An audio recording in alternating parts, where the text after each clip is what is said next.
I've invested over £3,400 over the course of March, and it isn't as comfortable as it sounds, I'll be honest with you. And if you are investing right now, it's probably how you think anyways, regardless with all the conflict, all the issues and potential consequences of those. So let me know in the comments if you're still invested or not, or if you're a bit flappy, and I'm hoping this video settles some nerves. Now the markets do feel somewhat strongly, is bounces, which is always important. If you buy in solid companies, guess what? They're probably going to remain solid anyways. But when things feel easy, this is where the hurt happens, where people come into the market thinking it's easy, it's all pink, fluffy and rainbows.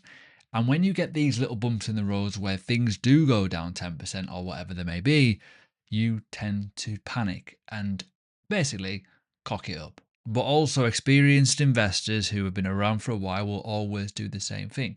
They will still remain buying, they will still remain positioned, they will try not to dodge the market or time the market in any way, shape or form, but they will be selective. So let's talk about what I'm doing. If you've not yet done so, slap a like on the video, comment what you think, and subscribe and hit the bell button for more.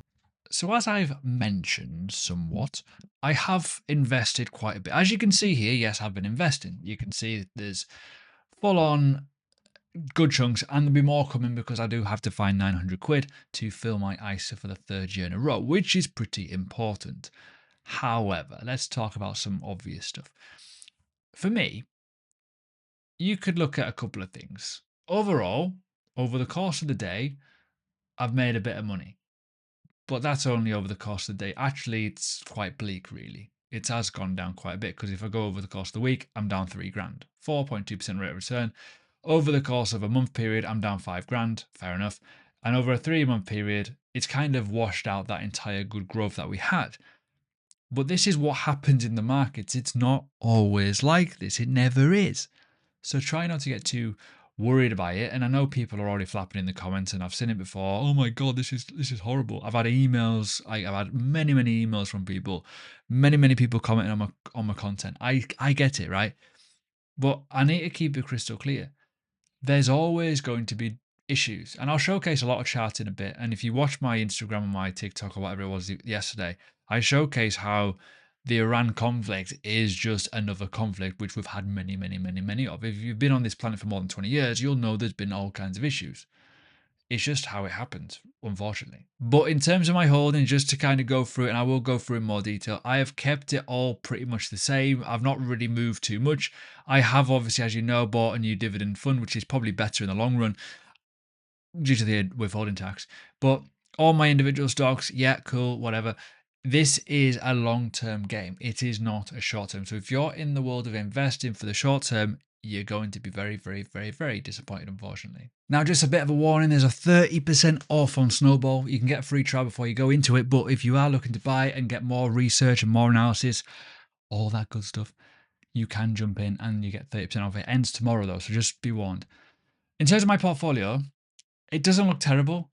And this is going to sound mental, but it doesn't really bother me, this sort of thing, because my long-term plan and why I'm still buying and why I'll go through this in a minute is all about getting the best possible entry to give me income and the most amount of shares for my money. That's simply it. It's nothing rocket science in any way. I'm still in profit, and there is going to be periods where it's going to suck. I get it. And my portfolio is not perfect. It never will be. There's nothing perfect in any investing. The only problem I have is my new fund. It's down a little bit, not down by much considering the rest of the market. Like the S&P is down like 10% since its high. I think the FTSE is down about 10% as well. There's a couple down by a decent chunk. The problem I have is more the fact of the data, and it's making me upset that I don't have this data because ultimately, as you know, it's quite a new fund. So I've got to wait a while for that. I could calculate it, but ultimately it's only been around for a couple of months now. But my portfolio anyways, with the dividend growth, it's still all right. If this remains doing its thing, if we get decent shares, I will get decent yield on cost. And therefore, when the market recovers, I will make more money. Let me show you. Because all I want, realistically, is the ISA mindset of tax-free income when I'm older. And I know some people just don't get it in the head. That's fine. But my calculator on my website now, which I've totally upgraded, will still give me good prediction, even if I am utilizing these numbers. Yes, my dividend growth rate is roughly 7%, which is the whole point of what stocks that I pick. dividend growth investing where they compound. My dividend yield currently is 3.8%. That will hopefully over time grow. But even over a annual growth rate, even if I slash that down to 5% and be a bit more conservative, over a 20-year period, I'm still going to hit those numbers that I want to hit with a decent yield on cost, with really good income from my dividends. The only downside is you've got to think long term to understand the plan. This is my plan. My plan is dividend growth investing. Simple as that. I want to put money into my ISA and I want to get tax-free income and reinvest those dividends over a period of time when I can. That is the ultimate goal. Obviously, yes, if you're a bit, older or you're not that bothered by this, I get it. People want growth, but not everyone does. So understand that consistency versus timing doesn't matter here, because ultimately I'm not bothered about trying to time those silly kind of moves, if that makes sense. And I don't want to be a bit of an arsehole about it, but there will be people online who will try and time the absolute bottoms and the absolute tops. It's not crypto. Crypto's like that. You don't want to be like that in this market because you will get blown up. But ultimately, as you can see here, if I'm not reinvesting my dividends, there's going to be a huge chunk of change that I'm not going to have in my portfolio if I'm just being a sausage by it. And people will be silly. They will try and time the market. But as I say, I am not trying to be perfect here. And you can talk about all these little things here in terms of growth. If you buy in top quality companies, it will make it easy. And I am looking to add a new company to my portfolio because obviously I removed one not too long ago. I've got a couple on my list, so we'll see. It'll go back up to 6 soon. However, we need to look at this. We need to look at what on earth is happening in this market right now. And I know some of these are a bit messed up with the format, in which I do need to change. But the top and bottom of it is simple. We have issues in this world right now. And Iran is not the best situation for obvious reasons. There's been a lot of things, whether you agree or disagree with the war side of it, or whatever the consequences are. Obviously, oil is a problem right now. We know it. It's quite obvious. So we have issues with data coming out. There's going to be a lot of stagflation, alarm bells flying through the roof now. Europe hasn't been the best economy anyways over the last couple of years, and this is just going to add to it as well. So we have to look at that side of it. When we think about COVID, when we think about the recovery, then now what we've got now, it's going to become a bit of a pain in the ass. But there's a lot of other things as well we need to talk about. And I mentioned this yesterday in my video on my short form content, if you do follow me along on there. I talked about the gilts, and people are starting to raise the alarm bells here. This is the highest it's been for a very, very long time, actually since the previous economic crash, pretty much, right? So long story short, this is borrowing, government bonds. Basically, rates are going to go probably higher again. And that's the thing, we're trying to get this into a bit of recovery, but actually it's going the other way. And what we had over the other day, rates stayed the same. They were paused 9 to 0 in terms of the vote. So mortgage rates, as you may well know this, are going through the roof. And that's another problem that we've got to kind of look at in terms of cost of living. And this is why we may well see a different market behavior with sentiment. It might be good for some stocks, it might be bad for others. That's the game we play. We can't time everything perfectly. And as I say, everything is green here pretty much, because some stuff's going up and we don't really want it to go up because it's going to get more pricey and that's going to fall on our head. Gas, oil, for example, you got aviation fuel. It's going to become pretty expensive, and maybe certain types of foods as well if things are stopped. But in terms of my overall portfolio, as I say, things are still absolutely fine for me. For my portfolio, I am not that bothered. My income's still fine. I feel that I've got top quality companies that are not going to smash up their dividends at any point. They're still going to be receiving monies. Even if the stock prices go lower, that's fine. I will still add to it. And technically, over the course of time, my portfolio is ahead of the S&P over the last 6 months. It might not be in the short term. Let me have a little look. Is it? It's only 2.7% down. That's not too bad. 3 months, still 6.2. 7 days, not too bad. So yeah, we've had a bit of a hit, but it's nothing to be totally worried about. But that's the thing. If you flap at it, you're going to create issues. So don't do that. But I get it. People are panicking. And I have built a new tool on my website. Feel free, jump in the link below.